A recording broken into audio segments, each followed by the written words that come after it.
रसिया मोते रसिया लुचिखेला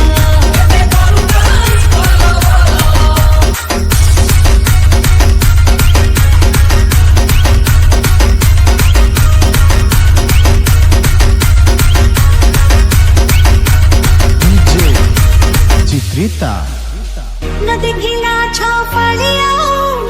राति दिन मते जगी छिबो घर दिके मो पाद जेबी काढे ठुटा घसो छिलु डने रकम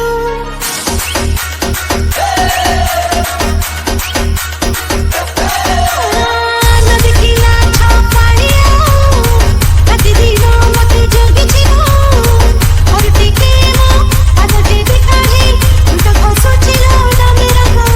अरे नई पानी फल फल धोका नई तुटे फल फल जी आसी बुलेई न